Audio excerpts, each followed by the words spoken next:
الحمد لله رب العالمين والعاقبة للمتقين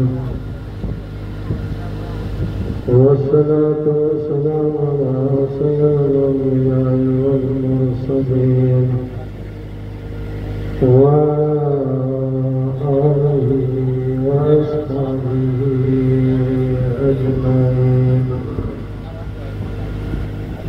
أما بعد فقد قال الله تبارك وتعالى في القرآن المجيد: بسم الله الرحمن الرحيم.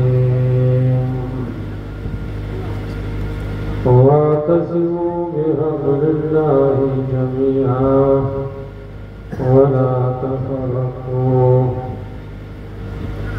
وقال النبي صلى الله عليه وسلم: أعطيتكم ضيقا من الدنيا والآخرة. وقال النبي صلى الله عليه وسلم: قد جعل الذل والصغر من خالف أمري. وقال النبي صلى الله عليه وسلم: المؤمنون كجسد واحد. وقال النبي صلى الله عليه وسلم: المسلم من سلم المسلمون من لسانه ويده. أو كما قال النبي صلى الله عليه وسلم: إن الله وملائكته يصلون على النبي يا أيها الذين آمنوا صلوا عليه وسلموا تسليما. اللهم صل على سيدنا مولانا محمد وعلى وسلم. صلاة وسلام عليك يا رسول الله صلى الله عليه وسلم. معزز محترم حاضرین محفل، اسٹیج پر تشریف فرما علماء اہل سنت، اللہ جل شانہ کا شکر ہے، فضل ہے، کرم ہے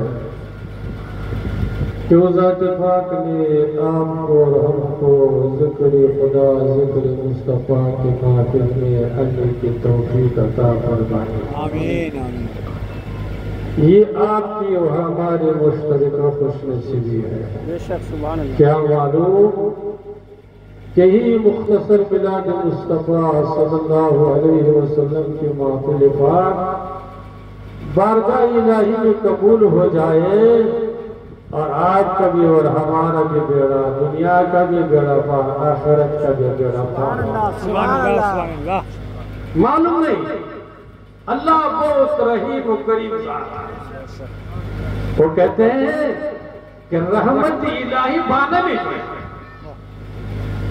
اللہ کی رحمت مسلمان کے کامیابی کے لیے، کامرانی کے لیے، اپنی رضا جنت دینے کے لیے پانے کی تلاش میں رہتا ہے کہ مسلمان نماز پڑھے، قرآن پڑھے، تلاوت کرے، نیکی کرے، اللہ کی رحمت برسے، دنیا میں بھی کامیاب، آخرت میں بھی کامیاب. اس لیے تو علماء نے لکھا ہے کہ مسلمان کو آدھنا سے ادنا نیکی کو بھی ضائع نہیں کرنا چاہیے. مثلا آپ کے دروازے پر ایک فقیر پہنچا، غریب پہنچا، آپ کو اللہ نے 1 روپے کی استطاعت دی، وہ دینے کی طاقت دی ہے. 1 روپے تو بہت معمولی ہر انسان دے سکتا ہے، تب اس نیکی کو ضائع نہیں کرنا چاہیے. اس غریب و مسکین کو دروازے سے خالی ہاتھ کر کے نہیں لوٹانا چاہیے، بلکہ اپنے گنجائش کے مطابق اس کو دے کر کے ہو سکتا ہے آپ 1 روپے بارگاہ الہی میں قبول ہو جائے اور اللہ بھی راضی ہو جائے، اللہ کے رسول بھی راضی ہو جائے. اسی پر ایک واقعہ لکھا گیا ہے کہ کسی زمانے میں بنی اسرائیل میں ایک انسان تھا جو شرابی کبابی تھا. اس کی زندگی شراب و کباب میں گزر ہی رہا. صبح جاتا تھا شام کو واپس آتا تھا گھر کا، دن بھر اپنے شرف خانے میں مست رہتا تھا۔ ایک دن اس نے کیا کر لیا، گھر میں غسل بنایا، نہایا دھویا، صاف ستھرا کر کے اب پھر معمول کے مطابق شرف خانے کی طرف جا رہا ہے۔ چلتے چلتے کیا جگہ کے راستے میں ایک کاغذ پڑا ہوا ہے، اس پر اللہ کا نام لکھا ہوا ہے، خالق کا نام لکھا ہوا ہے، راضی کا نام اللہ کے لکھا ہوا ہے۔ اس نے جب اس نظر پڑی تو اس کے دل میں جھٹکا لگے کہ میرا رب کا نام زمین پر پڑا ہوا ہے، بیادبی کے ساتھ پڑا ہوا ہے۔ لکھا ہے کہ اس نے اس کاغذ کو اٹھایا، صاف کیا، ستھرا کیا، آنکھوں سے لگایا، چھوا، اور اس کے بعد اس پر خوشبو لگا کر کے ادب کے ساتھ، احترام کے ساتھ اونچی جگہ پر رکھ کر کے وہاں شرف خانے کے طرف روانہ ہوئی گیا ہے۔ جیسے وہ روانہ ہو گیا ہے، اللہ کی طرف سے اس وقت نبی کو حکم دیا کہ یہ میرے نبی، جا اس انسان کو جس نے میرے نام کی تعظیم کی ہے، زمین سے اٹھایا، آنکھوں سے چھوا، خوشبو لگایا، آئیے ادب و احترام کے ساتھ سجا کر کے رکھ دیا، اس کو یہ خوشخبری سنا کہ انسان، میں نے تمہاری سادہ کو پسند کر کے تمہارے تمام گناہوں کو معاف فرمایا۔ سبحان اللہ، سبحان اللہ۔ اور یہ بھی علماء نے لکھا ہے کہ ایک مسلمان کو ادنا سے گناہ سے بھی پرہیز کر لیا، ہو سکتا ہے آپ کے نزدیک یہ گناہ ادنا ہو، لیکن اللہ اور اللہ کے رسول کو اتنا ناپسند ہو جائے کہ آپ کی زندگی بھر کے عبادتوں کو اللہ جل شانہ رد فرما دے۔ اس لیے مسلمان کو ادنا سے ادنا نیکی کو بھی ضائع نہیں کرنا چاہیے، اور ادنا سے ادنا گناہ سے بھی کیا کرنا چاہیے، دور رہنا چاہیے، باز رہنا چاہیے، پرہیز کرنا چاہیے۔ بے شک حق ہے۔ تو ہم لوگ میلاد مصطفیٰ مبارک اور مقدس محفل میں حاضر ہے۔ اللہ جل شانہ ہم تمام حاضرین کے حاضری کو قبول فرمائے، اور ہماری انجینئر صاحب نے جو بڑے شوق و جذبے کے ساتھ اس محفل کو منعقد کی ہے، اللہ اپنے فضل و کرم سے جس مقصد کے لیے انہوں نے اس محفل کو سجایا ہے، اللہ اس مقصد میں قبول و مقبول فرمائے۔ آج کے حالات حاضرہ کے تعلق سے آپ نے ہمارے علماء کرام کے بیانات کو سماعت کری کہ آج مسلمانوں کے حالات کس نہج پر پہنچے ہوئے ہیں، کس ذلت و رسوائی کا سامنا کرنا پڑ رہا ہے۔ ہر مسلمان جانتا ہے اور ہر مسلمان کو علم ہے، لیکن جاننے کے باوجود مسلمانوں کے اندر کوئی احساس نہیں، کوئی فکر نہیں، کوئی تدبیر نہیں، کوئی حکمت نہیں، اور یہ حالات کیسے درست ہوں گے، کیسے حالات بدلیں گے، مسلمان کے اندر کوئی ہلچل نہیں، کوئی حرکت نہیں۔ جبکہ اللہ جل شانہ نے قرآن حکیم کو نازل کیے ہوا ہے، اور قرآن حکیم کے اندر ہر بیماری کا علاج موجود ہے، ہر پریشانی کا علاج موجود ہے، ہر مصیبت کا علاج موجود ہے۔ قرآن حکیم ایسی مقدس کتاب ہے کہ اس میں ہر بیماری کا علاج موجود ہے، ہر پریشانی کا علاج موجود ہے۔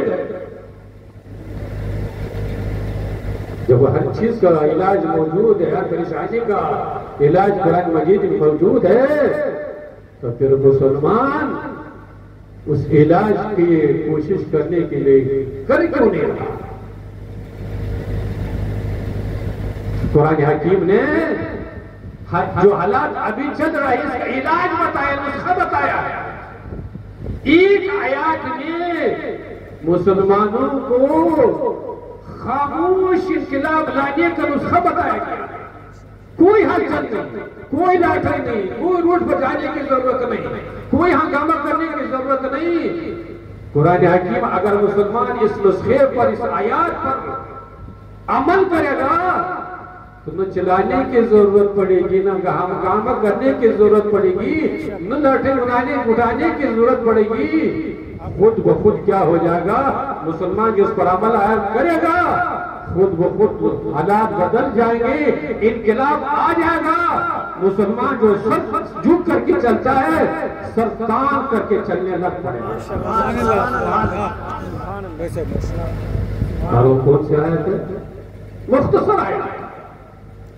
اللہ جل شان صاحب فرماتا ہے وَاعْتَصِمُوا بِحَبْلِ اللَّهِ جَمِيعًا۔ اے ایمان والو، اگر کامیابی چاہتے ہو، کامرانی چاہتے ہو، دنیا و آخرت کی ذلت و رسوائی سے بچنا چاہتے ہو، اللہ و اللہ کے رسول کو راضی کرنا چاہتے ہو، دشمن اسلام سے چھٹکارا چاہتے ہو، اپنی کھوئی ہوئی عزت کو بحال کرنا چاہتے ہو تو کیا کرو؟ وَاعْتَصِمُوا بِحَبْلِ اللَّهِ، اللہ کے رسی کو مضبوطی سے تام پکڑ کے، سبحان اللہ سبحان اللہ، اللہ کی رسی کو پکڑ کے رکھو، جمیعاً مل کر اتفاق کے ساتھ، اتحاد کے ساتھ، ایکائی کے ساتھ۔ تو اللہ کی رسی ہے کیا؟ اللہ نے جو حکم دیا ہے کہ اللہ کی رسی کو مضبوطی کے ساتھ مل کر کے پکڑو، اللہ کی رسی ہے کیا؟ اللہ کی رسی کیا ہے؟ قرآن حکیم، یہ اللہ کی رسی ہے۔ حضور کی عظمت و محبت، حضور کی سیرت، حضور کے لائے ہوئے دین، حضور کی عطا کیا ہوا سیرت پاک، یہ کیا ہے؟ اللہ کی رسی۔ تو قرآن کیا بتانا چاہتا ہے؟ قرآن اس آیت میں بتانا چاہتا ہے کہ اگر تم لوگ دنیا و آخرت کی کامیابی چاہتے ہو، سربلندی چاہتے ہو، حالات کا مقابلہ کرنا چاہتے ہو تو کیا کرو؟ قرآن کو پڑھو، قرآن کو سمجھو، قرآن کے احکام پر عمل کر لو، اور حضور کی محبت و عظمت کو دل میں رکھ کر کے حضور کی سیرت کا اپناؤ، حضور کی کردار کا اپناؤ، حضور کی گفتار کا اپناؤ، حضور کے اخلاق کا اپناؤ، تو دنیا میں بھی کامیاب رہیں گے، آخرت میں بھی کامیاب رہیں گے، اللہ بھی راضی ہوگا، اللہ کے رسول۔ سبحان اللہ سبحان اللہ۔ لیکن آج کل ہمارا معاشرہ روز بروز دین سے دور ہوتا ہی جا رہا ہے، روز بروز اسلام سے دور ہوتا ہی جا رہا ہے، روز بروز اللہ کے رسول کی دی ہوئی شریعت سے دور ہوتا ہی جا رہا ہے۔ تو جب مسلمان ہو کر کے کلمہ پڑھتے ہوئے دین سے دور ہوتا رہے گا، اسلام سے دور ہوتا رہے گا تو کیا ہوگا؟ اس کو دنیا کی بھی ذلت و رسوائی کا سامنا کرنا پڑے گا، اور دنیا سے زیادہ مرنے کے بعد ذلت و رسوائی کا سامنا کرنا ہی پڑے گا۔ اللہ جل شانہ ارشاد فرماتا ہے وَمَن يَعْصِ اللَّهَ وَرَسُولَهُ فَقَدْ ضَلَّ ضَلَالًا بَعِيدًا۔ اللہ جل شانہ ارشاد فرماتا ہے کہ جس نے اللہ اور اللہ کے رسول کی مخالفت کی، دین کی مخالفت کی، قرآن کی مخالفت کی، حضور کی شریعت کی مخالفت کی، تو اس کو کیا سزا ملنے والا ہے؟ دنیا میں بھی ذلت و رسوائی، دنیا میں بھی اللہ کی رحمتوں سے دور ہو جائے گا، دنیا میں بھی اللہ کی قرب سے دور ہو جائے گا، اور کل بروز معاشر میں کیا ہوگا؟ ہر منزل پر اس کو ناکامی کا سامنا کرنا ہے۔ اور اللہ کے رسول نے کیا ایسا وقت کافی ہو چکا ہے؟ اللہ کے رسول نے کامیابی کا کیا نسخہ دیا ہے؟ اللہ کے رسول ارشاد فرماتا ہے اتیتکم باکرام الدنیا والآخرہ۔ اے ایمان والو، اے مسلمانوں، اے قرآن پر ایمان رکھنے والو، اللہ پر ایمان رکھنے والو، شریعت پر ایمان رکھنے والو، حضور فرماتے ہیں کہ میں تمہارے پاس کیا لے کر کے آیا ہوں؟ دنیا و آخرت کی کامیابی لے کر کے آیا ہوں۔ سبحان اللہ سبحان اللہ۔ میں تمہارے پاس دنیا و آخرت کی عزت لے کر کے آیا ہوں۔ تو حضور کیا لے کر کے آئے تھے؟ کوئی دولت لے کر کے آئے تھے؟ کوئی زمین لے کر کے آئے تھے؟ کوئی جائیداد لے کر کے آئے تھے؟ کوئی پارٹی لے کر کے آئے تھے؟ نہیں، اللہ کے رسول کیا لے کر آئے تھے؟ قرآن لے کر کے آئے تھے، سبحان اللہ سبحان اللہ، اخلاق لے کر کے آئے تھے، غریبوں کی مدد کرنے کو لے کر کے آئے تھے۔ آج مسلمان کیا ہو رہا ہے؟ قرآن سے بھی دور ہے، نماز سے بھی دور ہے، مسجد سے بھی دور ہے، اور غریبوں کا مدد کا تو کیا کرنا؟ غریبوں کو تیار ہے کہ گاؤں میں میلاد ہوگا،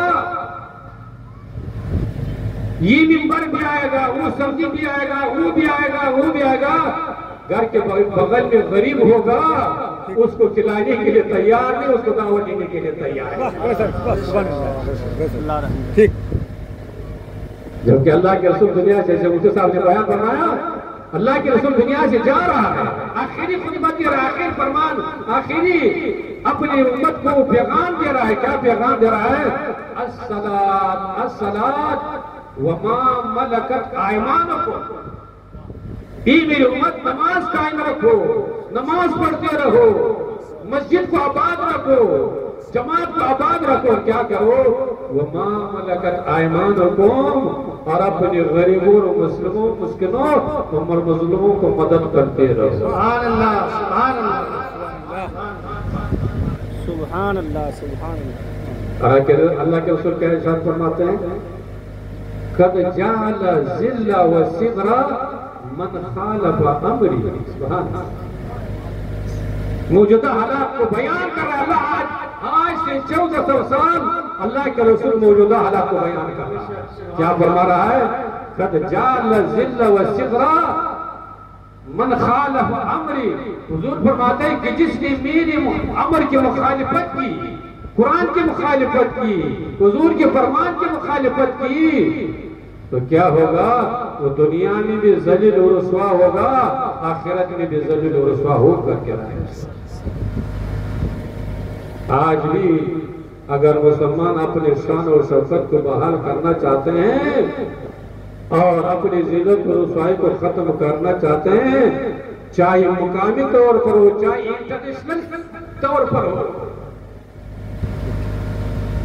اگر اس آیات پر مسلمان آپس میں اتفاق و اتحاد سے رہے، محبت سے رہے، تو پھر کیا ہوگا؟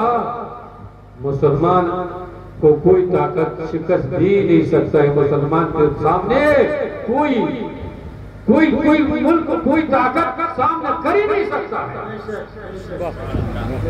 لیکن ہم لوگ تو اپنے جھگڑوں میں، اپنے انتشار میں، اپنے اختلاف میں کیا ہے؟ مارے جا رہا ہے، ذلیل و رسوا ہوتے جا رہا ہے۔ اس لیے مسلمانوں کو احساس کرو، حالات روز بروز ابتر ہوتے جا رہے ہیں۔ آپ کے دشمن آپ کے لیے صبح بھی تیاری کر رہا ہے، شام کو بھی تیاری کر رہا ہے، شام کو بھی منصوبہ بنا رہا ہے، رات کو بھی منصوبہ بنا رہا ہے کہ اس قوم کو کیسے اجاڑیں گے، کیسے ذلیل و رسوا کریں گے۔ یہ صبح بھی پروگرام بن رہا ہے، شام کو بھی بن رہا ہے، لیکن ہم لوگ بس 2 پلیٹ کھانا کھا لیا ہے، موبائل 2 بجے تک دیکھ لیا ہے، اس کے بعد 2 بجے کے بعد سوئیں گے، صبح 8 بجے 9 بجے سے پہلے اٹھنے کے لیے مسلمان تیار ہیں۔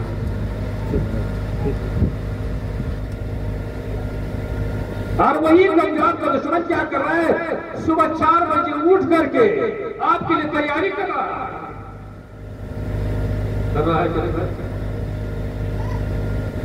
آپ کے دشمن 4 بجے 3 بجے اٹھ کر آپ کے لیے تیاری کر رہا ہے، اور آپ کیا کر رہے ہیں؟ آپ خرگوش کے لیے سو کر کے 8 بجے اٹھیں گے، آنکھ ملتے ہوئے خدا کی نعمت پر بیٹھیں گے، ڈکار لے لیں گے، پھر اپنے دنیا داری میں مست ہوئے جائیں گے۔ تو پھر کیا ہوگا؟ ذلت و رسوائی نہیں آئے گی، پریشانی نہیں آئے گی، اللہ کی رحمت کا نزول ہوگا۔ اس لیے مسلمانوں زیادہ بولنے سے کوئی فائدہ نہیں۔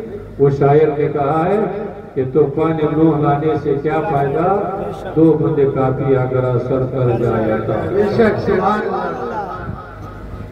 اللہ جل شانہ کے بارگاہ میں دعا ہے کہ اللہ اپنے فضل و کرم سے ہر مسلمان کو حالات کے احساس کی توفیق عطا فرمائے، اور ہر مسلمان کو جو دنیا و آخرت کے کامیابی کے لیے اللہ جل شانہ اللہ کے رسول نے جو ہدایات دیے، جو نسخے دیے، اللہ ہر مسلمان کو اس پر عمل کرنے کی توفیق عطا فرمائے۔ اللہ اس محفل پاک کو قبول فرمائے۔